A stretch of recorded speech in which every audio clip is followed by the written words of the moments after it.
Hello dear students, myself Prakash Kumar Tripathi, Assistant Professor, Department of Computer Application, Government Naveen College, Hafo. Students आज के इस section में हम function overloading discuss करेंगे। Function overloading C++ programming में use होने वाला वह कॉन्सेप्ट है जिसमें हम सेम नेम के एक से अधिक फंक्शन डिफाइन कर सकते हैं, लेकिन इसकी एक छोटी सी कंडीशन ये है कि आप जिस प्रोग्राम या जिस सोर्स कोड में एक ही नाम के एक से अधिक फंक्शन डिफाइन कर रहे हैं उस फंक्शन का पैरामीटर टाइप के आधार पे, संख्या के आधार पे या फिर उसके क्रम के आधार पे अलग होना चाहिए। मतलब जिस नाम का भी फंक्शन आप क्रिएट कर रहे हैं उसमें आप उसके पैरामीटर का टाइप अलग रखिए।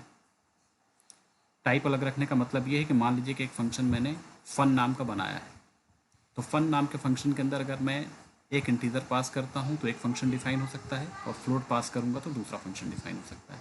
इस तरह से टाइप के आधार पे अलग हो गया। ऐसे ही नंबर के आधार पे अलग कर सकते हैं। नंबर के आधार पे ये मतलब है कि फंक्शन के जो पैरामीटर होंगे उनकी संख्या अलग अलग होनी चाहिए। जैसे फंक्शन फन नाम का ही मैंने बनाया है तो उसमें मैं एक इंटीजर पास करके एक फंक्शन डिफाइन कर सकता हूँ, और हम चाहें तो उसमें दो इंटीजर के साथ उसी नाम का दूसरा फंक्शन बना सकते हैं। तीन इंटीजर के साथ हम उसी नाम का तीसरा फंक्शन डिफाइन कर सकते हैं। ऐसे नंबर के आधार पे, मतलब जो पैरामीटर की संख्या है उसके आधार पे हम चाहें तो एक से अधिक फंक्शन डिफाइन कर सकते हैं। तीसरा है ऑर्डर के आधार पे। ऑर्डर का मतलब ये है कि फंक्शन अगर हमने बनाया है उसमें पहला पैरामीटर किसी और टाइप का है, दूसरा पैरामीटर किसी दूसरे टाइप का है, तो उसी नाम का दूसरा फंक्शन हम बना सकते हैं जिसमें दूसरे टाइप का पैरामीटर पहले रख सकते हैं और पहले टाइप का पैरामीटर बाद में रख सकते हैं। मतलब फंक्शन फन नाम का हमने बनाया, पहला पैरामीटर इंट है, दूसरा पैरामीटर फ्लोट है, उसी नाम का फंक्शन मैं फिर से बना सकता हूँ, पहले फ्लोट रख के बाद में इंट रख के। एक नोटेबल पॉइंट ये है कि फंक्शन का जो रिटर्न टाइप रहता है उसका फंक्शन ओवरलोडिंग में कोई रोल नहीं रहता। क्यों? क्योंकि फंक्शन के एग्जीक्यूशन के टाइम पे फंक्शन का आइडेंटिफिकेशन केवल नाम के आधार पे नहीं होता, फंक्शन का पैरामीटर क्या है उसके आधार पे भी होता है। तो C++ में फंक्शन ओवरलोडिंग वह कॉन्सेप्ट है जिसमें हम एक ही नाम का या सेम नेम का एक से अधिक फंक्शन डिफाइन कर सकते हैं, जिसमें फंक्शन का प्रोटोटाइप या उसका सिग्नेचर क्या होना चाहिए, अलग होना चाहिए। अब प्रोटोटाइप सिग्नेचर में अलग क्या होना चाहिए, उसका पैरामीटर अलग होना चाहिए, टाइप के आधार पे, नंबर के आधार पे या ऑर्डर के आधार पे। ठीक है। अब इसके बाद हम जो है इसका डेमोन्स्ट्रेशन देख लेंगे, और डेमोन्स्ट्रेशन देखने के लिए हम आईडी का यूज़ करेंगे, टर्बो की। ठीक है, तो चलिए प्रोग्राम को देखते हैं। चलिए स्टार्ट करते हैं और एक प्रोग्राम देखते हैं हम फंक्शन ओवरलोडिंग में। तो क्योंकि इस प्रोग्राम में हम गेट सी एच फंक्शन का यूज़ करेंगे और सी आउट का यूज़ करेंगे, इसलिए हम यहाँ पे हेडर फाइल इंक्लूड करके चल रहे हैं। हमने .h इंक्लूड किया है गेट सी एच के लिए, और 5 फंक्शन डिफाइन करेंगे जिसमें पांचों फंक्शन का नाम फंक्शन 1 है, लेकिन टाइप, नंबर ऑफ पैरामीटर और ऑर्डर के बेसिस पे हम फंक्शन में डिफरेंस रखेंगे। ठीक है, तो चलिए पहला फंक्शन हमने डिफाइन किया जिसका रिटर्न टाइप वॉइड है, फंक्शन का नाम फंक्शन 1, और ये तब एग्जीक्यूट होगा जब हम इसमें एक इंटीजर पास करेंगे, और जो भी इंटीजर वैल्यू पास करेंगे उसको ये प्रिंट कर देगा। ठीक है, यहाँ पे हमने एंडल का यूज़ किया है। एंडल एक मैनिपुलेटर है जिसका काम न्यू लाइन क्रिएट करना होता है। फिर हमने फंक्शन 1 नाम का दूसरा फंक्शन क्रिएट किया जिसके अंदर हमने एक फ्लोट वैल्यू को पास किया है। यहाँ पे भी ये क्या करेगा, फ्लोट वैल्यू को प्रिंट कर देगा।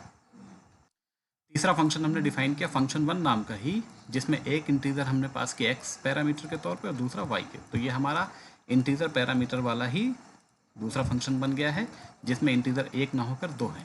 ठीक है, तो जब हम दो पैरामीटर पास करेंगे इंटीजर टाइप के तब ये फंक्शन एग्जीक्यूट होगा। इसके बाद हमने ये फंक्शन 1 फिर से क्रिएट किया जिसमें पहला पैरामीटर इंटीजर है, दूसरा पैरामीटर कैरेक्टर है, और ये फंक्शन तब एग्जीक्यूट होगा जब हम दो पैरामीटर पास करेंगे, बशर्ते पहला पैरामीटर इंटीजर रहे और दूसरा पैरामीटर कैरेक्टर रहे। एक फंक्शन 1 नाम का ही जिसमें पहला पैरामीटर कैरेक्टर है, दूसरा पैरामीटर इंटीजर है, और ये फंक्शन तब एग्जीक्यूट होगा जब हम पहले कैरेक्टर पास करेंगे और बाद में इंटीजर पास करेंगे, और सारे के सारे फंक्शन जो पैरामीटर पास किए जा रहे हैं उनकी वैल्यू को प्रिंट कर रहे हैं। तो ये हमने 5 फंक्शन डिफाइन किए हैं फंक्शन 1 नाम के। आप जानते हैं कि फंक्शन को एग्जीक्यूट करना है तो एग्जीक्यूशन के लिए हमें मेन फंक्शन की रिक्वायरमेंट होगी।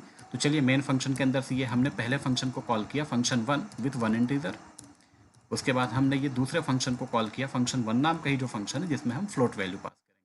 तो यहाँ 23.45 और सफिक्स के तौर पे हमने f का यूज़ किया। ठीक है, उसके बाद हम यहाँ पे तीसरा फंक्शन बना रहे हैं फंक्शन 1 नाम का ही जिसमें हमने इंटीजर पास किया एक, और ये उसी नाम का फंक्शन जिसमें हमने 2 इंटीजर पास किया। तो ये डिफरेंट हो गया किसके हिसाब से, नंबर ऑफ पैरामीटर के हिसाब से।